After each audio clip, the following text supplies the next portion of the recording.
Shawn, this is Bill from Metal Wani. How are you doing today? Good, man. How are you? Not too bad. The Act of Defiance. You guys just released your maiden album, Birth and the Burial, which has already made a big splash, and the fans are loving it. So, how are you guys feeling about it? I feel great about it. I mean, we worked really hard on, making the best uncompromising heavy metal record we could. At the same time, it's doing all the things that Chris and I had to do, to start over with a new band, getting musicians, getting a manager, getting a record company, writing, we did so much stuff in 6 months and still were able to put the record out, in August of this year. So, really on top of the fans liking it, of course, when you make music, you want people to like it. Mm-hmm. So that's just kind of icing on the cake. We knew that we made, we were very proud of the record that we made. We were very happy with it, knowing that there was no compromise whatsoever. We just wrote what we wanted to write. So for people to react the way they've reacted so far is really great for us. That's awesome. So, Act of Defiance is a metal supergroup of sorts. And while the connection between yourself and Chris Broderick is obvious, how did you guys hook up with Matt and Henry? Well, Matt was I've known Matt for 15 years. I've known him since the year 2000 when he was in Shadows Fall for many, many years. And I'm not sure if you're aware or not. Shadows Fall kind of come to a stop right now. Whether they're going to get back together in the future, I really don't know. But as it stands now, they're not. They've disbanded. So Matt was they actually just played 2 shows. Yeah, they played a couple of shows. I think they might do stuff once in a while, which is great. But in terms of like touring, hardcore touring, which they've done for the last 15 years, I think that's come to a stop now. So yeah. Matt was looking for a gig, and I figured, you know what, man, I already knew that Matt was, aside from being a great guitar player, he's actually a really good bass player too. So I just hit him up. I said, hey, this is what's going on, and I want to see if you're interested. And he dove in head first. Said, dude, I'm there. Let's go. And so that was really easy. It was just a happy coincidence that we were looking for a bass player, and Matt became available. Mm-hmm. Henry was different. Henry, we found among the many vocalists that we looked on YouTube or we, heard through word of mouth, people suggesting stuff. Oh, check out this guy, check out that guy. And we quickly narrowed down to maybe, 4 or 5 serious candidates. And by far, Henry was the guy who was most suitable for the job. And the fact that he can do so many different things with his voice, he can sing melodically and he can also do the really brutal screaming stuff. That's kind of something, we wanted something like that. We didn't want a one-dimensional singer, so both of these guys have been a great fit. Nice. So you guys were really all over the map when recording Birth and the Burial, with pieces being, put together out in L.A., Connecticut, Massachusetts. How difficult was it to collaborate these recordings so spread out? It wasn't at all. I mean, these days, man, with technology the way it is with Pro Tools, it's not that uncommon to record in various locations. For us, it was a matter of, Chris has his own recording studio in LA. So he did all the guitars there, and he did Henry's vocals there because Henry lives in LA as well. So that was a great thing. For me, I like to record like in an old school big recording studio with a drum room and all that stuff. And that to me was important. So our producer, Chris Zeus Harris, recommended a place in Milford, Connecticut. He said, man, it's got a great drum sound in there. And he played me some stuff from a Revocation and some stuff like that. Bands have recorded there. I'm like, man, it sounds great. So we recorded there. And Matt has his own recording studio in his house. He has his own Pro Tools rig. So it's just a matter of convenience, really. It's to pay thousands of dollars just so you can say we all recorded in the same studio. That to me is a waste. It's all a matter of being a pro and knowing what you have to do and what your role is in making a record. So, and another thing too, you got to remember is when we had already written the music. Chris and I had already written all of the music for this record before Matt had even joined the band. So, you know what I mean? It's just a matter of, look, we already know these songs. We know how they go. You record all the drums here. I'll record all the guitars here. And it was quite easy, to be honest. Well, that's good. So, working with the legendary Zeus in production of this album, have you worked with him before, and how was the overall experience there? I have not. Matt recorded every Shadows Fall record with Zeus, so And it was, the reason why I wanted to work with Zeus is because I heard the new Sanctuary record, and I loved the production on it. And I contacted my buddy World Day, and I said, dude, who produced this record? It sounds freaking slamming. And he said, Zeus. So I asked World for Zeus's contact info, and it was just simply a matter of me hitting Zeus up and saying, hey, we're doing this new thing. Chris and I are doing this new thing. This is before Matt was even in the band. Mm-hmm. And it asked him if he would be interested. He's like, absolutely, I'm totally into it. Let's go. And then just again, by coincidence, Matt joined the band after we had already had Zeus as the producer. So the fact that, Zeus had done all of Shadows Falls records was just a happy coincidence. And once Matt found out that, that was another selling point too. It's like, yeah, dude, Zeus is doing a record. It's like, man, that guy's the best. So just working with Zeus was a sheer pleasure. He's such a great guy to work with. He's, he gets down to work. He doesn't, he's not a guy who goofs around. He knows what he's doing. He knows how to get the sounds that, that need to be had to what we were looking for. So it was the easiest experience I'd ever had recording a record, certainly. Awesome. So the music videos for Throwback and Legion of Lies, those were both badass videos. So how important you're welcome. How important do you think it is to release a good music video in this day and age? That's a good question. I think I really don't have the answer. To me, obviously you want to, make the best music video you can. Of course, it costs a fraction what it cost in the 80s. Making a decent music video in the 80s probably cost $250,000. I'm not even talking about the insane videos from the pop artists that cost $1 million to $2 million. I'm talking about just kind of like a metal video, the standard metal video. Probably back then cost probably close to $250,000. It's not even a tenth of that nowadays to do it. You know what I mean? So.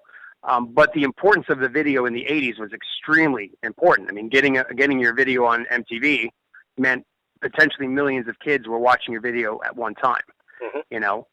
Nowadays that's not the case. We don't have an outlet like that. We basically have YouTube and Vivo and things of that nature. Sometimes, there might be an independent video outlet that could play your stuff, or maybe stuff in Europe. I'm sure they still have some programs that play videos, but it's not as important as it was in the 80s, but I still feel that it's a viable thing.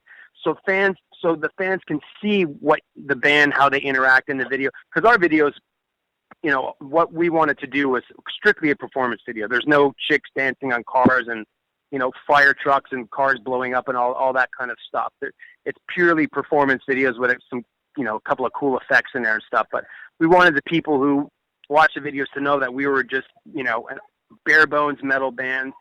You know what I mean? There's no bells and whistles. It's just straight up metal, and that's what we are. Awesome. So the Active Defiance team obviously put a lot of thought into the packaging of Birth and the Burial, with great artwork from Travis Smith and the whole 9 yards. In this modern age of digital downloads and streaming services, how much do you think that effort of putting all of that together helps as far as like album sales or just general promotion goes? I don't know if it helps at all anymore, to be perfectly honest with you. This is a weird coincidence. Travis Smith, who did the artwork for our record, he also did the Sanctuary record. So I kind of hit up World Dane twice. I said, dude, because I heard the music first, and I was like, wow, the artwork's friggin' awesome. I said, who did it? He said, well, Travis did it. And of course, I knew Travis did all the Nevermore records. He did a lot of the old Opeth records. So I was already a fan of Travis. And again, it was just simply getting. I found Travis on Facebook. I hit him up. I said, I did the same thing I did to Zeus. I said, hey, dude, we're doing, Chris and I are doing this thing, new band, blah, blah, blah. Would you be interested? And he said, absolutely. And, there was a lot of correspondence within Travis and the band, about, what direction artistically we wanted to make with this artwork and stuff. And that was a lot of fun to work with Travis. I mean, he had some amazing ideas. And certainly the cover artwork I feel is very strong, and I really like it a lot. I think it's very original. But to answer your question, I don't know if that helps sales at all anymore, because again, most kids are not buying the physical product anymore. They're getting the digital download. So they're not getting that experience of, going to the record store, buying a record and, looking at all the credits and all the stuff that I did back as a teenager. That whole experience of buying new music couldn't wait to get home to put on the new Maiden record or the new Judas Priest record. It's not the same anymore. You know what I mean? So, if we put out an album sleeve that was just, if it was just orange, would it have sold as many copies? I really don't know. But honestly, the artwork thing is more of a selfish thing for me personally, because I want my records to have kick-ass artwork. So I'm basically doing it for, it's more of a selfish thing, and with the hopes that the real fans of metal who do support the bands and they do buy your product, you hope they'll go, wow, this is a really badass piece of artwork. These guys are, they really went the extra mile to try to make a great piece of artwork for the people who still care about that kind of thing. Oh, absolutely. Yep. So, Active Defiance hitting the road in October and November all around the U.S. Are there any plans beyond that for more touring, or even an eventual second album? No, we want to tour all of next year for this record. We're really taking the old school blue collar approach to this, the old school way, and that's getting out there and playing for people who want to hear this kind of music. You know what I mean? The people who still go to shows, go to heavy metal concerts, and to see a band and a live experience. You know what I mean? That to me is still an extremely important part of building a fan base. You can't, anybody can put out an album now. And something you said 10 minutes ago, you coined the term, super group, which I don't agree that we're that at all. I mean, I guess it's an endearing thing to say, but I just think we're just four guys who want to play heavy metal music. We're not doing this to be a super group. We're doing this to have a career and build a following. Show, and we will prove over a very short period of time that this is not a project. This is a band. This is a band that's going to tour and support the record. And then we're going to do the same thing all over again. We're going to put another friggin' metal record out that's complete metal and do the same thing all over again, just like all the bands did when I was growing up. And that's how you build a fan base that sticks with you through your career. As long as you put out quality music and you're not compromising, the fans will stick by you and the word will spread. Absolutely, man. Very, very respectable right there. So recently in a podcast, you said that you would have rather have made Killing Is My Business Part 2 than Super Collider. Now, that got me thinking, right? Whereas an album with a retroactive sound would do well in, like, these nostalgic days, do you think Super Collider would have done better if it was, say, released in the late 80s? Oh, I don't know. Again, as usual, things get twisted in the press, right? Of the 30 minutes that I did that interview, of course, the question comes up, what do you think about that record? I like that record. I have no problem with that record. Having said that, what I said was I would rather make something heavy like Killing Is My Business. Mm-hmm. In other words, I like writing heavy. I like writing the heavier music. Case in point, my new record. I mean, you listen to the Active Defiance record. It's complete, uncompromising heavy metal. That was my point. It has no slang whatsoever to the Super Collider record. I like a lot of that stuff on the record.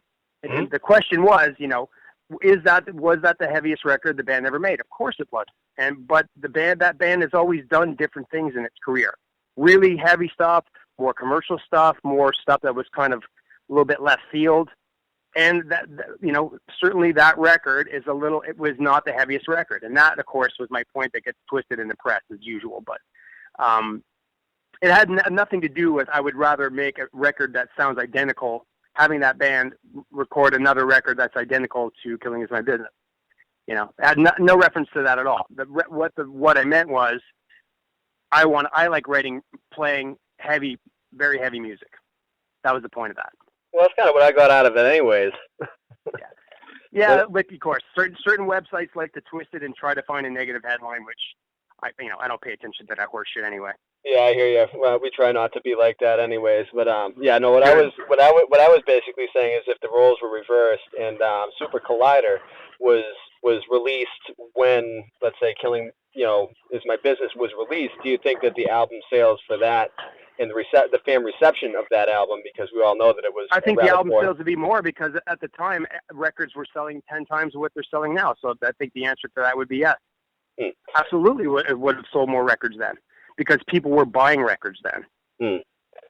That's not a subjective conversation. That's fact. The bottom line is everybody back in the day, there was no internet, so you couldn't steal music. If you like music, you bought the record, and the numbers reflect that. Go pull up the sales for 1985, 1986 for heavy metal bands. I guarantee you, it's 10 times what it is now. That doesn't mean there's 10 times less fans. In fact, I think there's more heavy metal fans now than possibly there ever was. But the bottom line is, the numbers show that the metal bands are not selling what they did back in the day. And that's because of internet piracy. And I don't want to get on that subject because it always turns into a depressing, negative subject, but it is a fact. So the answer to the question, would that record sell more in 1985? I would say the answer would be yes.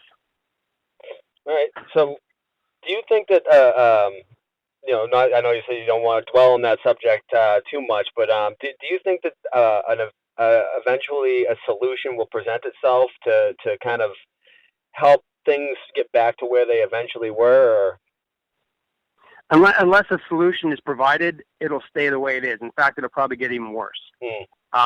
But the problem is no one has come up with a solution. Now, you can come up with a completely new format that you can put out music. Say the record industry said, okay, from now on, we're not doing we're not putting downloads on the internet where you can get it on iTunes. You have to buy this physical product, and you got to get some kind of like when CDs came out in the early 80s, if you remember, Yep. We had cassettes and records and 8-tracks at that point.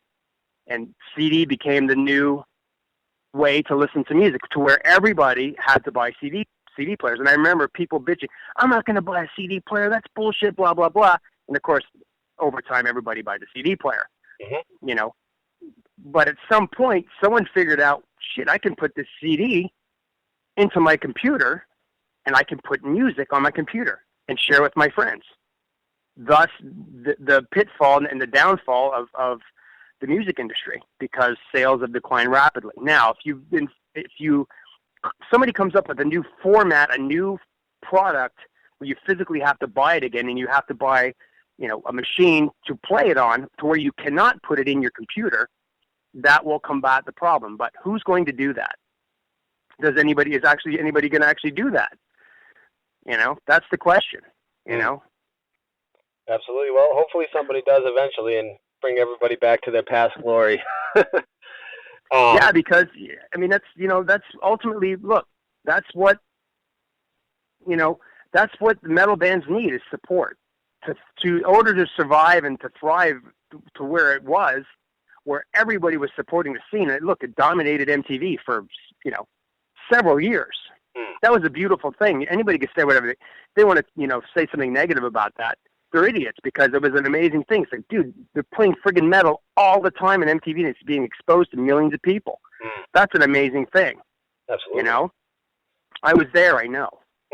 So I was young, but I was there too. It would be great. It would be great if we could get back to that, to where it would rival the country music artists. That those guys are the rock stars of today, in terms of real musicians. They are the ones. They're the rock stars, just like the metal guys were in the 80s. Country music has dominated that now for many years now. And they have their own, they have their own country music. They have CMT, Country Music Station. We don't have a heavy metal station that plays metal 24 hours a day. It's a drag, man. I think we should all, it's a shame that we all don't get together and fight for what we believe in, and that it's supporting this scene like we used to. Absolutely. But it is what it is, but it affects the music. Internet piracy is affected every genre, but it really has affected ours. Absolutely. So, moving on, I guess, you worked with your brother Glenn for many years in Eidolon and in Megadeth. Is there anything planned either in the near or far distant future where the brothers Drover might join forces again? Well, I help Glenn's doing working on a record now where he's going to record different songs with different singers. It's just something he wants to do. So many singers he's a fan of, and and it's something he wants to do. And I'm actually helping him write some of that music. I do it purely for fun. Eric Wagner from the band Trouble, we're massive Trouble fans, Glenn and myself. So for Glenn just to do a song with him is for me the coolest thing ever, because they're so friggin' heavy, and So me, that for both of us, that's a real thrill. So I'm going to help him write a song for that, and if time permitting, I'm going to help him out as much as I can to write music and help him out to do that. So, but that's just a labor of love, and just for the love of metal and writing different tunes for different singers to facilitate what the style they have. It's something that has no musical parameters. If he wants to do, a bunch of thrash songs with some thrash singers, he'll do it. If he has stuff like I said with Eric, Eric from Trouble, who's a totally different vibe, we'll write a song that caters to that as well. So it's for pure fun. Awesome. Definitely looking forward to hearing that as well. So I guess I've taken up enough of your time here, so I'm going to let you go. And thank you so much for giving us the time and having this conversation with us. No worries, buddy. Appreciate it.